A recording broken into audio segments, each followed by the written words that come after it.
Thank you for listening to the Damage Report podcast, the show covering the true threats facing our country and what you can actually do about them. You can support this free podcast by leaving us a review and giving us a 5-star rating on Apple Podcasts or wherever you happen to be listening to it. Every review helps more people discover the show at no cost to you.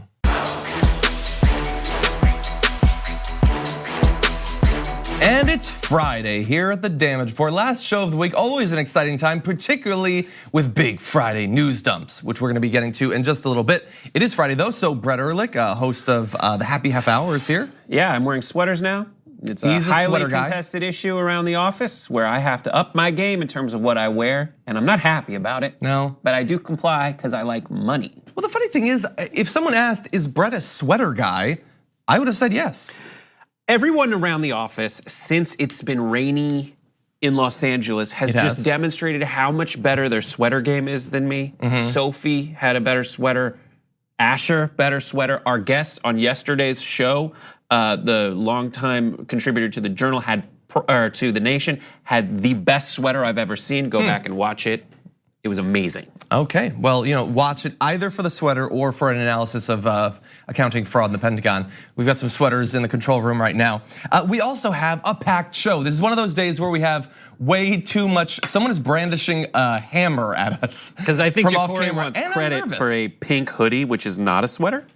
Okay, well, when we get to hoodies, we'll talk about that. We're not ready. Put down your hammer, people. Okay, so we do have a lot today, way too much, couldn't fit everything we want to, partly because we have two awesome guests today. So a little bit later on the show, we're gonna be joined by Ryan Lewis, expert on marijuana, to respond to Fox and Friends telling you that marijuana gummies are gonna kill you and everyone you love. Is that true? Maybe he'll say yes. Tune in and find out.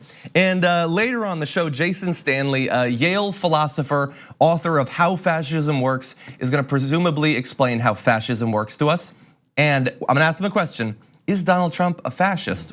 We'll see what he thinks. Yale philosopher, smart guy, far smarter than me. Let's find out a little bit later on. Along the way, big news. Kevin Hart stepping down from hosting the Oscars. That's how we're gonna close out the week. We always try to go with something a little bit less explicitly political. So we'll have that at the close of the show. Two Democratic senators have an amazing proposal, an anti-corruption measure for senators. So they are gonna regulate themselves if this gets passed, and more, of course. So why don't we jump into the big news of the morning? As previewed yesterday, Donald Trump did in fact nominate William Barr as his next attorney general. That is big news because of not only his political history, obviously, which we'll get into, but some of the stances he's taken that could directly impact what sort of attorney general he would be in relation to the ongoing investigations into Donald Trump. So first, Barr formerly served as President George H.W. Bush's attorney general.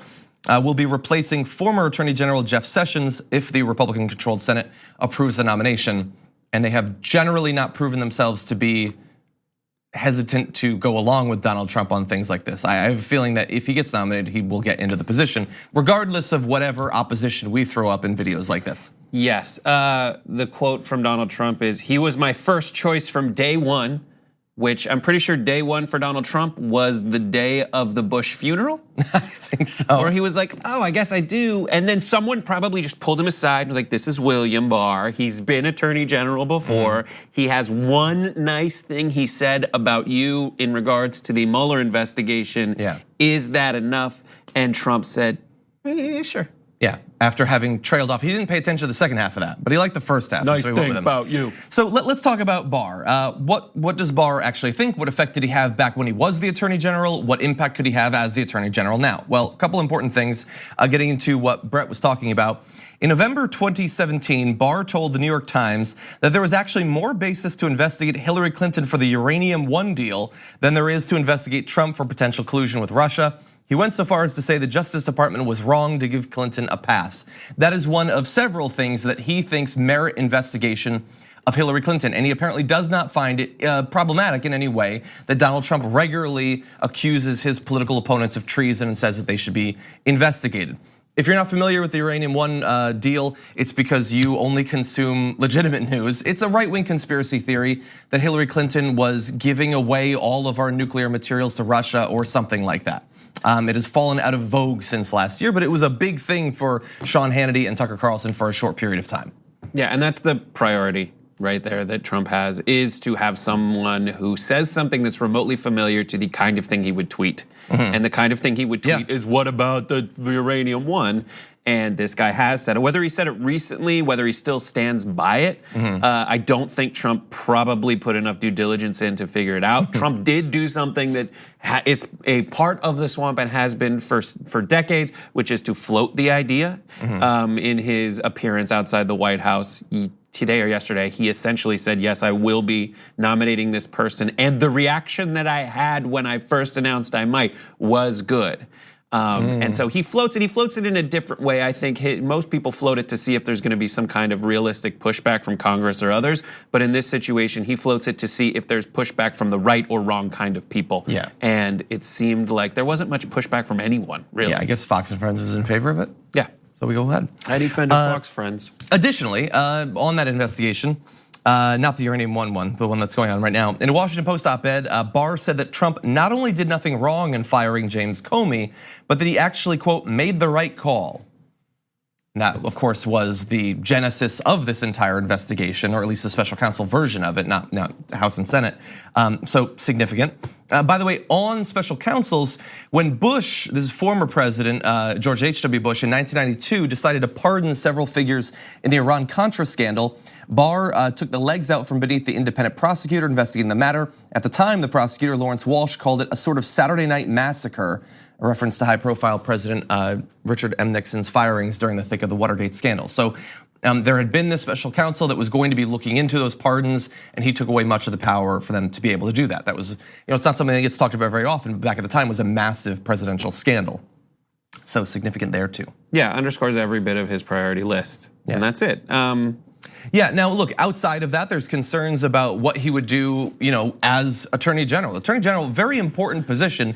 It has been, the view of it over the past couple of years, I think, has obviously been very focused on the Jeff Sessions taking himself out of, recusing himself from the investigation. But of course, he has a full-time job that he is doing. You're in charge of the Justice Department. It's extremely important, and Barr should worry you in his capacity in that job. In 1992, he signed off on a book by the Department of Justice titled The Case for More Incarceration. He also called on the country to build more jails and prisons. I had not heard that at this point. Isn't that amazing? It just seems like Onion articles. It seems like fake things. What else? Well, also, they might be, but. Also, he wrote "lock her up" 100 times on his on a bathroom stall once. Yeah. That is perfect. These are the details that I think will come out next in your segment. Well, no, we found one of his trapper keepers and it had no collusion and whiteout written on it. No, but look, that's really worrisome, especially because if you look at incarcerations over time, obviously we are a state that incarcerates a lot of people, but it started to drastically go up during the 90s. Like, it was people like him that led to this pro lock everyone up position the Justice Department has largely taken. Yeah, HW was vice president to Reagan and just say no, war on drugs. It escalates, and that's really what got us to the levels of incarceration that we have right now. I just think. Go ahead. I was gonna say, if we want to talk about drugs, he had something interesting to say about that. In 1992, Barr was asked about racial disparities in prisons by LA Times reporter Ronald Ostrow. Barr argued that, quote, our system is fair and does not treat people differently. Then he went on to defend laws that made prison sentences for crack cocaine much harsher than prison sentences for powder cocaine. So maybe he believes that, maybe he doesn't. But he was helping to uphold a system that explicitly on racial grounds criminalizes certain types of behavior rather than others. Not on the severity of the act or the damage that the crime does, but based on who is doing the crime. I honestly don't think that it went any deeper though. You've provided a lot of evidence that this is the match made in heaven for Donald Trump and an attorney general. It has the stance on drugs that Sessions had and all the other things, but I really do believe that the only problem that Donald Trump had with Jeff Sessions was that Jeff Sessions recused himself from any involvement in the Russia investigation. It spawned Mueller, and when he sought someone to replace Sessions, his single and only priority was to have someone who was on the record saying that something Hillary, something back off when it comes to Russia. Yeah. Well, then I have an interesting little thing from you because right in advance of us going live, the New York Times has a new report about how Trump communicated with Barr about the possibility of him becoming the AG. And they had conversations, and we don't have a graphic for this, I apologize. In some of those conversations, Mr. Trump repeatedly asked whether the next pick would recuse himself from overseeing the special counsel investigation into whether his campaign conspired with Russia in its interference in the 2016 election, according to several people familiar with the search. And there was a little box at the bottom that said check yes or no. Exactly. That's simple. You don't have to read too much. So that very much was on his mind. So we need to talk about a relatively new show called the Republic, or UNFTR. As a Young Turks fan, you already know that the government, the media, and corporations are constantly peddling lies that serve the interests of the rich and powerful. But now there's a podcast dedicated to unraveling those lies, debunking the conventional wisdom. In each episode of the Republic, or UNFTR, the host delves into a different historical episode or topic that's generally misunderstood or purposely obfuscated by the so-called powers that be, featuring in-depth research, razor-sharp commentary, and just the right amount of vulgarity. The UNFTR podcast takes a sledgehammer to what you thought you knew about some of the nation's most sacred historical cows. But don't just take my word for it. The New York Times described UNFTR as consistently compelling and educational, aiming to challenge conventional wisdom and upend the historical narratives that were taught in school. For as the great philosopher Yoda once put it, you must unlearn what you have learned. And that's true whether you're in Jedi training or you're uprooting and exposing all the propaganda and disinformation you've been fed over the course of your lifetime. So search for UNFTR in your podcast app today and get ready to get informed, angered, and entertained all at the same time.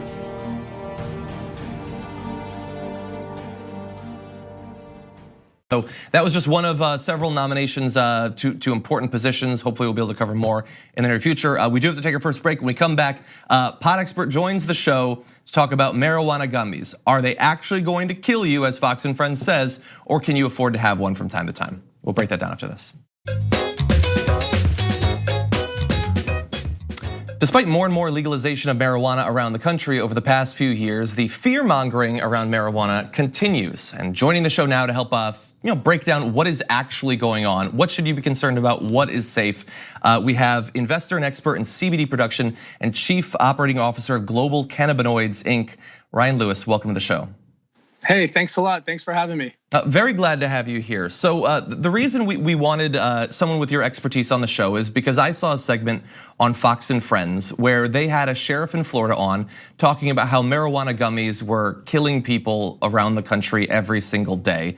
And that scared me to my core. So I wanna know the truth. When it comes to these sorts of things, how many people have died, have overdosed from marijuana consumption? You know, I think I just saw a statistic yesterday that lettuce has killed more people than marijuana. And the reality is the fear mongering is just really carryover from, decades and decades of, this prohibition mindset. The reality is that THC, the psychoactive compound found in marijuana, is the only psychoactive compound found in marijuana. There's hundreds of medicinally beneficial compounds. And as more and more research is conducted, we're starting to learn about the health benefits that these other compounds have. CBD being one of them, and the most abundant cannabinoid found in hemp is completely non-psychoactive, has tremendous health benefits for pain, for stress, for anxiety, for sleep. And so as more and more research is conducted, we're learning about this plant and its many uses. And again, THC is only one compound. And like I said, lettuce has killed more people than cannabis. So, it's interesting that you bring that up because I believe it was Brian Kilmeade. He said that he found it to be hypocritical that people who advocate for marijuana are, on the one hand, talking about its medicinal use in a variety of different areas. They want people to have access to it for that, but then they're also marketing it for recreation or for fun. Do you see anything hypocritical in that? Well, I do believe that THC is a powerful compound, but if it's used correctly, it's very beneficial and it has its place as a medicine in society. I think it should be regulated the same as alcohol. But look no further than the alcohol industry and the damage that has caused. Look at what tobacco's done. Both of those are highly addictive. And so, the truth of the matter is that yes, THC should be regulated much in the same way as alcohol, as tobacco. But again, there's so many different parts of this plant that are so useful to society and can really replace a vast amount of the pharmaceuticals that people are taking. Look no further than the side effects that they read on most of these commonly prescribed pharmaceutical drugs. I mean, they have drugs now for the side effects of the drugs that people are taking. And the reality here is that there's very minimal side effects associated with marijuana. It makes you hungry. It makes you tired. I mean, it gives you dry eyes. Yeah. And of course, alcohol makes a lot of people tired as well. And we should point out that many people die every year from alcohol consumption, including auto wrecks and things like that. And lung cancer, despite decades of advocacy about anti-smoking, is still the leading killer when it comes to cancer. So the risks on the other side are not the sort of hypotheticals where we can go looking to try to find one person who's overdosed on marijuana. It is happening in every city across the country every single day. There was another thing that was brought up, though. I thought that we had sort of gotten past this idea, but two of the hosts on Fox and Friends were talking about how one of the reasons we should be worried about marijuana is that it is still, in this day, a gateway drug. And the sheriff agreed and said that very often people who smoke meth started by smoking marijuana. Is that a concern that we should have?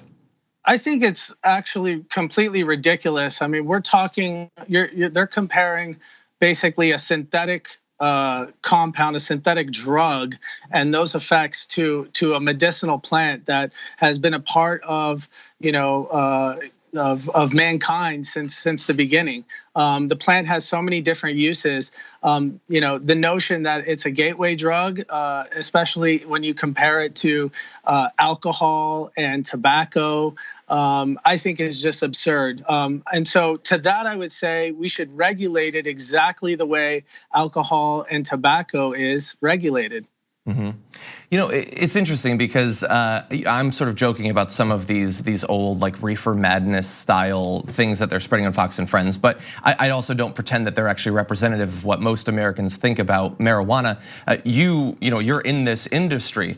How much progress do you think that there's been over the last decade or two in educating people about the dangers of marijuana versus how it's portrayed, the gateway drug myth and all of that? Are people starting to get a little bit wiser to the actual risks and benefits?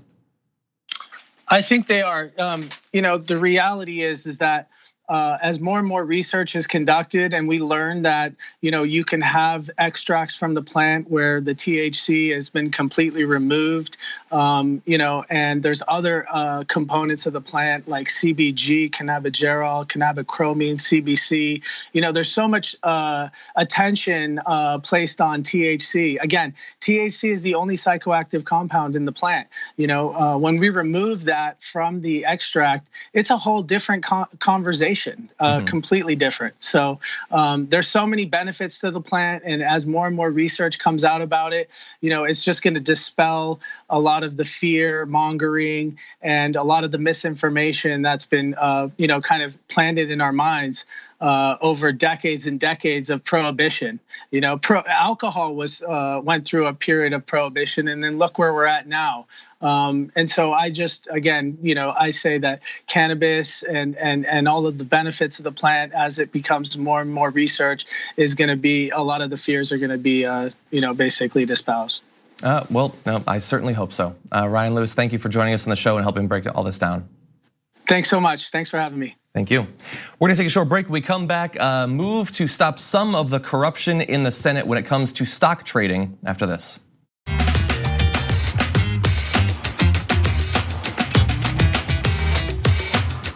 Welcome back to the Damage Report, everybody. Brad's joining me today, and lots to get to, so I'm gonna jump right back into it. Two leading Senate Democrats have introduced a bill that would drastically change the relationship between elected officials and the ability to engage in stock trading, an ability that they've had up until now that has led to some criminal behavior.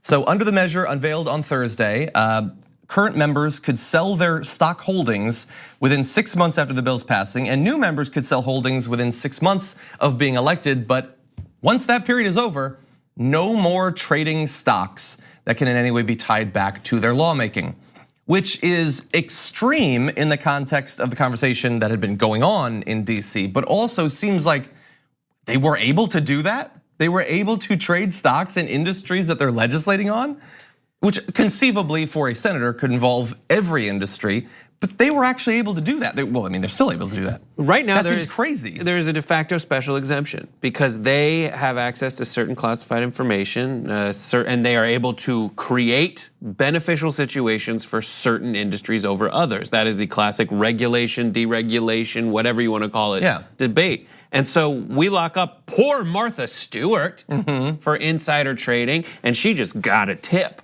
Yeah, she isn't tipping the scales like a lawmaker could. Yeah, they're involved in some cases investigating particular companies, or not investigating in those companies. For sure, all those reasons that people have such a low approval rating with not necessarily their own personal congressperson, but definitely the concept of Congress.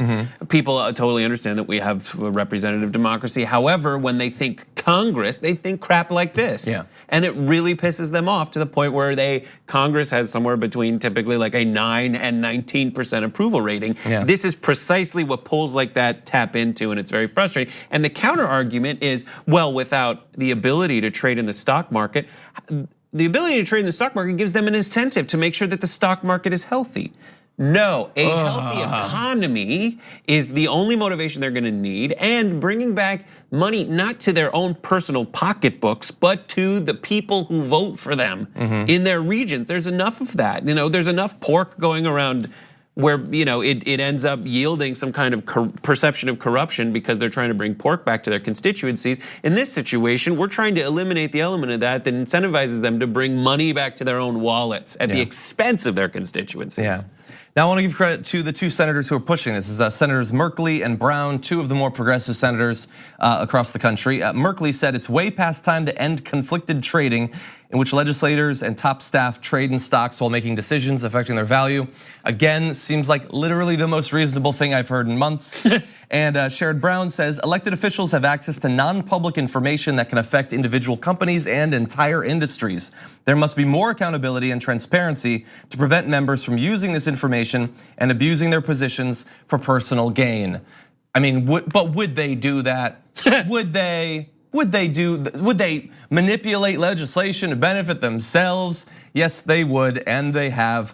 Earlier this year, Representative Chris Collins, Republican of New York, was indicted on insider trading charges in August after he allegedly told his son about a failed drug trial at Australian company Innate Immunotherapeutics before it was announced. His son and son's fiance then sold their shares in the company, avoiding roughly $768,000 in losses.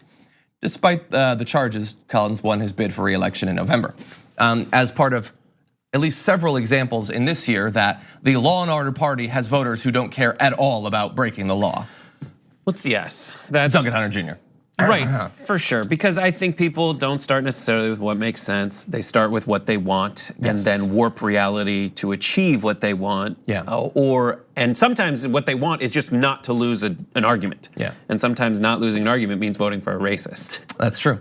So look, this is in the Senate, which the Democrats don't have control of. So as with every good bill we talk about for the next 2 years, it probably isn't going to pass, but it is still a good thing to push for a number of different reasons. And I also want to give credit to Elizabeth Warren. So this bill would stop them from trading stocks, but back in August, Elizabeth Warren had a bill that would ban members of Congress and White House staff from owning individual stocks, which I think it might be a little bit more complicated, but I prefer that honestly, because senators, sure, that senators are an issue if they're using insider trading effectively, but I also think representatives and members of the White House staff as well, if they're setting policies, if they're doing executive orders that could, they're literally leading the departments that regulate these industries, so they should totally do it as well. the head of the EPA should not be holding stocks that have to do with companies that generate electricity and pollution and things like that. Or an indexed blind fund, blind trust that allows that is tied back to the general health of the economy, even though it can be argued which they would still be able to have. But that a beneficial healthy stock market isn't necessarily reflective of an economy that works in the best interests of voters and normal human beings. Agreed, and they would still be able to have that, just not individual stocks. I think that is a great system. I would prefer that quite a bit. Let's turn now to something else. Tucker Carlson is obviously seen, I think, as a strong supporter of the president. I mean, he's a host on Fox News. There was some question early on in the primary, the last time around, about some supported Donald Trump, some supported other candidates, but since the election, they've very much been in his corner. But in a recent interview, Tucker Carlson seemed more willing to criticize the president than I have seen from anyone like him in quite some time. So let's go through some of the quotes from this interview. He was asked, do you think he has kept his promises? Has he achieved his goals? And Tucker Carlson said no. That's blunt. I would not, look, Sean Hannity was not gonna give that answer, okay? Just let's keep it real. Now, he did explain what he meant, and it isn't as strong in the end as it seems, but let's give you some of what he said. I've come to believe that Trump's role is not as a conventional president who promises to get certain things achieved to the Congress and then does. I don't think he's capable. I don't think he's capable of sustained focus. I don't think he understands the system. I don't think the Congress is on his side. I don't think his own agencies support him. He's not going to do that. I think Trump's role is to begin the conversation about what actually matters. So there's certainly some criticism there. He's not capable of sustained focus. Is effectively he has no attention span. But then there's also a bit of the deep state in the agencies not supporting him, saying Congress doesn't support him, kind of in some ways. But I think that largely they've given him what he has asked for that is at least reasonable that you could get some Democrats on board. But he is saying that he's not capable and hasn't kept his promises. That part where he says, I think Trump's role is to begin the conversation about what actually matters. That is Carlson's angle. Yeah. His angle is to say, listen, I'm an economic populist who is still all about. Well, he says in the interview that he is explicitly speaking out against populism. Yeah, but he has this whole, he backs Bernie Sanders when he talks about Bezos and people who are taking government subsidies and underpaying workers. That is his version of economic populism. But it's weird. With Tucker Carlson, when you take a bit of an interview from him, he talks in such weird rhetorical arcs that last for a long time before he then says but and changes completely. The beginning of that but is the part where he says Trump's role is to begin the conversation about what actually matters. And that is, in his mind, when he's trying to guide Trump from his bully pulpit at Fox News, is to point out things like the Stop Bezos Act. Yeah, and I understand that, but that is his position as this weird elite conservative, like you sort of described. That's not what the average Trump supporter wants out of Trump. To begin a long conversation of what's really important. They want a wall, and they want Mexico to pay for it, and they want it to be paid for now. So there is a divide there.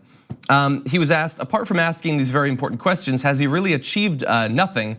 And Tucker Carlson says, not much, much less than he should have. I've come to believe he's not capable of it, but which is great, that's criticism, good. I like to see some criticism coming from a Fox News host. But then, let's criticize Tucker Carlson a little bit because he also said, this is an amazing quote, one of my favorite quotes in the last quarter or so. I'm not against an aristocratic system, I'm not against a ruling class. I think that hierarchies are natural, people create them in every society. Wow. You're not against a ruling class. Just, let's say, not pragmatic, rhetorically, that should be your first draft. You gotta go over that a few times and come up with a way of, his Fox viewers are not all heirs like he is. They didn't inherit a fortune like Tucker Carlson did. That should turn off his viewers. It won't because we live in a crazy world, but it certainly should.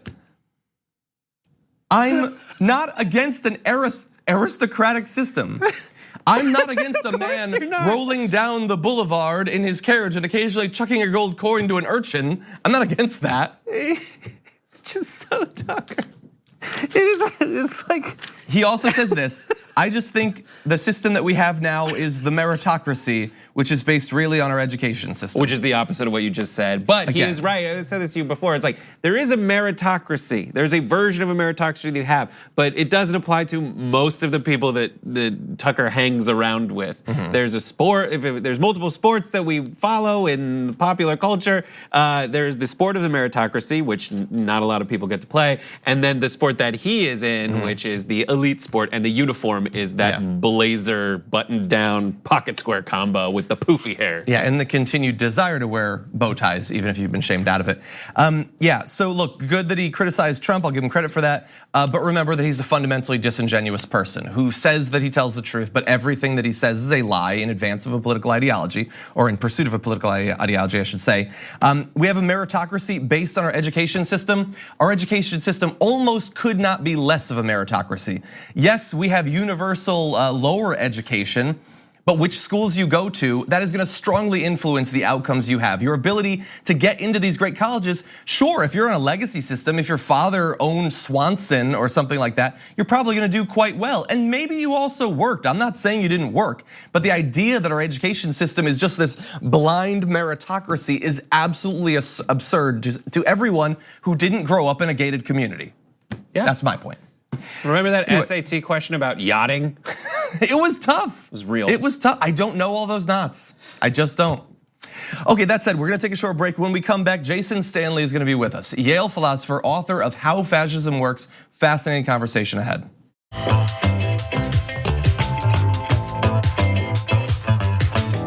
You've probably heard fascism talked about quite a lot in this country over the past few years, but here at the Damage Report, when possible, we like to turn to the experts. So I am very excited to welcome to the show Jason Stanley, Yale philosopher and author of How Fascism Works. Welcome to the show. Thank you very much. Great to be here. Very glad to have you on, hoping to learn a lot. So as I alluded to, many people talk about fascism. They often seem to be speaking past each other and defining it in very different ways. To you, how would you define fascism? So fascism is an ideology based on power, loyalty, and fear of the other. It's best to think about Hitler's book. It's called My Struggle. And what's meant by that is that life is a struggle, and life defines a hierarchy based on power. So liberal democracy is based on equality and liberty. The fascist denies equality and they deny liberty. They say that nature demands a hierarchy. So fascists always speak about a hierarchy. Fascists say that life is ordered in a hierarchy of groups. And the people highest on the hierarchy have won by struggle, by a meritocratic struggle.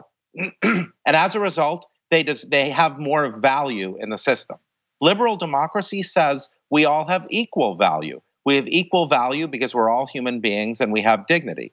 Fascist ideology says that that's incompatible with nature. In every society, there is a hierarchy, naturally orders itself into a hierarchy. The hierarchy is ordered by a meritocratic struggle. So fascists will talk about those two virtues, and they will say that groups are ordered on the basis of how they succeed in that struggle.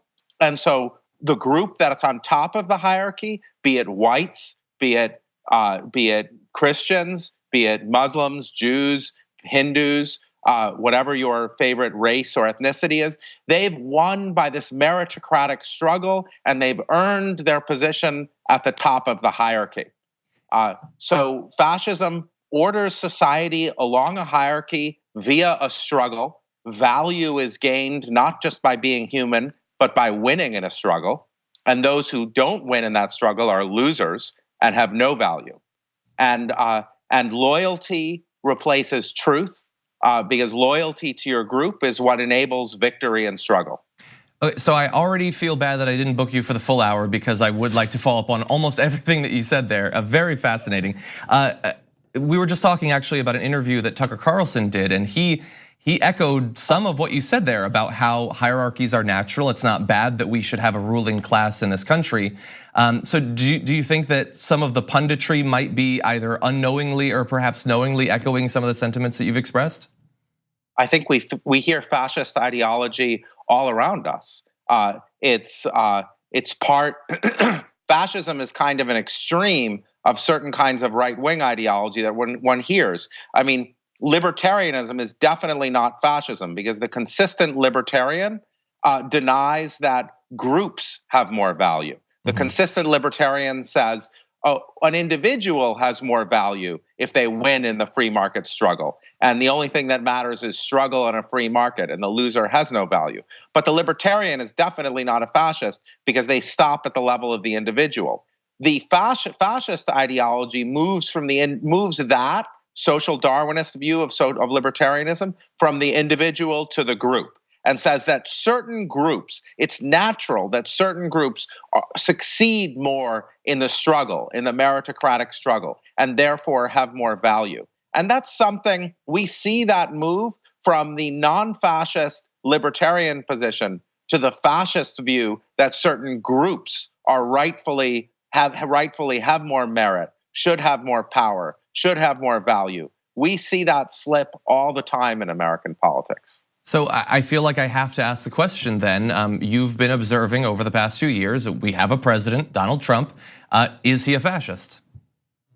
I think that there's no question that his base ideology is fascist. That he talks of winners and losers. He talks of nationalism.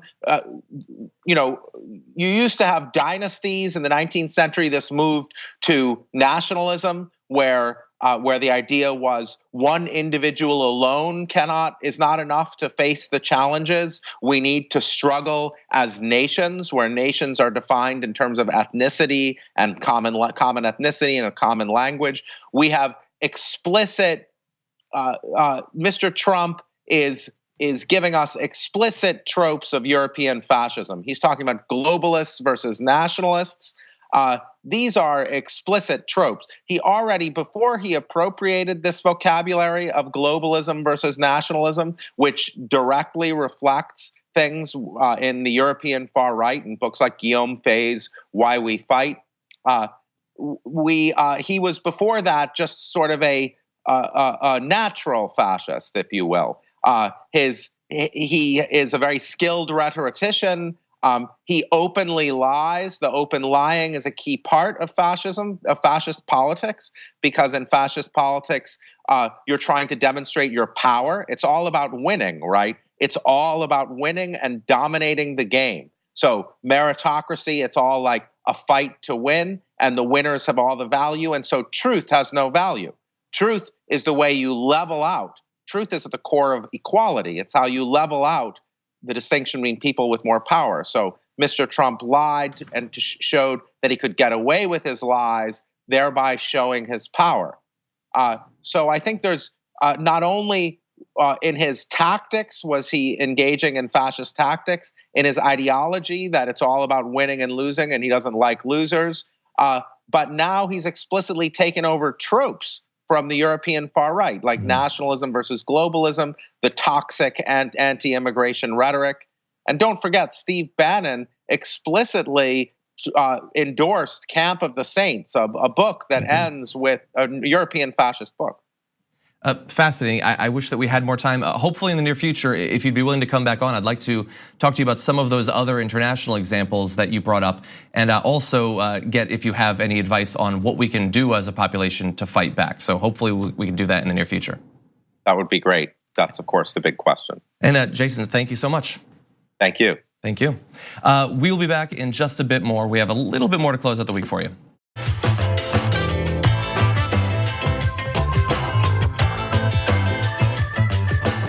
Welcome back to the show, everybody. We have only minutes remaining in this week, so let's turn to something a little bit lighter. Kevin Hart has announced that he, in fact, will not be hosting the next Academy Awards, just days after the announcement that he would be hosting it. And it has to do with the scandal involving some of his past tweets and concern about that. We're gonna break down different aspects of this. But first, here's his announcement from Twitter. I've made the choice to step down from hosting this year's Oscars. This is because I do not want to be a distraction on a night that should be celebrated by so many amazing, talented artists. I sincerely apologize to the LGBTQ community for my insensitive words from my past. I'm sorry that I hurt people. I am evolving and want to continue to do so. My goal is to bring people together, not tear us apart. Much love and appreciation to the Academy. I hope we can meet again. So, I mean, he's alluding to these past comments. That is what the scandal's been about. We're gonna read just a few of the things that people had an issue with. He had previously said in 2011, yo, if my son comes home and tries to play with my daughter's dollhouse, I'm going to break it over his head and say in my voice, stop, that's gay. He said in Seriously Funny, one of his comedy specials, one of my biggest fears is my son growing up and being gay. That's a fear. Keep in mind, I'm not homophobic, be happy, do what you want to do. But for me, as a heterosexual male, if I can prevent my son from being gay, I will. Asked about that particular comment back in 2015, he said, I wouldn't tell that joke today because when I said it, the times weren't as sensitive as they are now. I think we love to make big deals out of things that aren't necessarily big deals because we can. And in some of the sort of lead up to him announcing that he wouldn't be hosting it, there were some similar sentiments expressed about people being overly sensitive and saying that he had previously apologized for these comments. Right. So I think that comedic angle about like being a straight man, being afraid that your kid's gonna be gay, and this weird instinct to like keep them from being gay, he definitely says like aloud. I think that's an interesting angle to start a comedic piece about, because it's not about what's right and wrong in society, being gay versus not being gay. It's about this little moment that you have, and I think a lot of great comedy is about those little moments where you're like, oh my God, I'm a terrible person. And I think that's what that points to. And he says in his apology of that joke, he says that's what the joke was, that it wasn't about his kid, it was about him. But I don't know. It is. That joke sounds very similar to a lot of what Louis C.K. says about his own insecurities and things like that. But in the original joke and in the apology, there's nothing that tells me that he doesn't think that you can't stop someone from being gay. Not that you shouldn't. Yeah, but he doesn't need to provide that. He seems to appear to think that it is a thing that can be stopped or can be allowed. Yeah, but that which is a appearance fundamental is not, ignorance. He could add that. My default approach to that is maybe he does believe that, maybe he doesn't believe that. There's not enough information in that, and a better apology would be one that says, of course I don't think you can stop someone from being gay. The way that I've seen that special and the way that I took away from it was not that what I took away from it was not that he believes you can stop someone from being gay. He's characterizing his mindset and this weird, ridiculously stupid instinct he has to believe that he can stop a kid from being gay when he knows well and good you can't. That may well could be. It didn't seem explicit to me in the apology that that's what it was. And obviously we should point out that neither Brett nor I are perfectly placed to evaluate whether his apology rises to the level of the LGBT community shouldn't have a problem with him anymore. I am. No, we're not actually. No. And so look, the interesting thing here is that he had previously said, I think on Instagram, that he's being asked to apologize and he doesn't want to because he already has.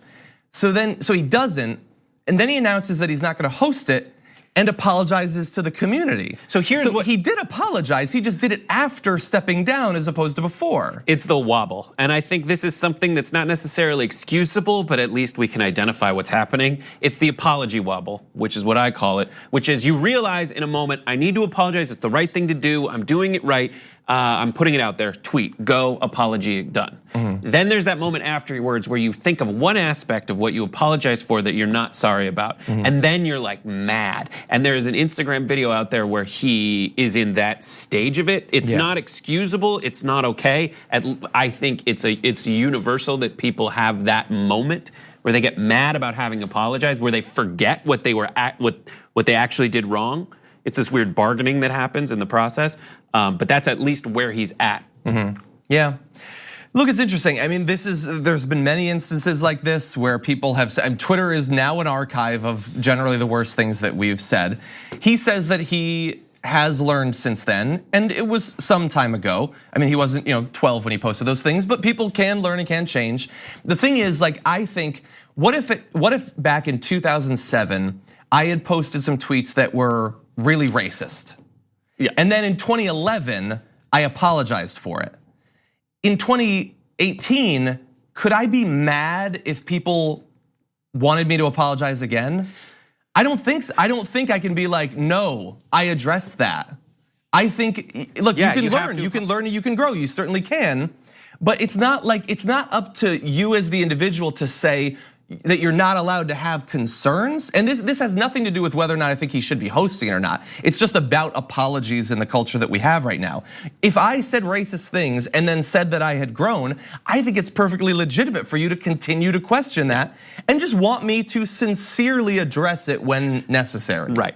There's certain things for which you need to apologize every time they come up for the rest of your life. And the person who is asking you to apologize again is not losing the moral high ground here. They still have it because you were the jerk. Yeah, and look, it is certainly, I agree, it's inconvenient to have to apologize multiple times, but it's not as inconvenient as being a member of this community that has been brutalized and mocked for literally the entire time we've had humans. And more on this. And that is not on Kevin Hart, obviously, but that is a thing that it exists in the context of. More on this on the main show later today. Exactly, there will be more conversation, which Brett will be hosting the second hour. Brett, thank you for closing out the week with us. As always, thank you for watching. We will see you next week with lots more news for you. Thank you for listening to the Damage Report podcast, the show covering the true threats facing our country and what you can actually do about them. You can support this free podcast by leaving us a review and giving us a 5-star rating on Apple Podcasts or wherever you happen to be listening to it. Every review helps more people discover the show at no cost to you. Thanks for listening to the full episode of The Damage Report. Support our work, listen ad-free, access members-only bonus content, and more by subscribing to Apple Podcasts at apple.co/TYT. I'm your host, John Adarola. I'll see you soon.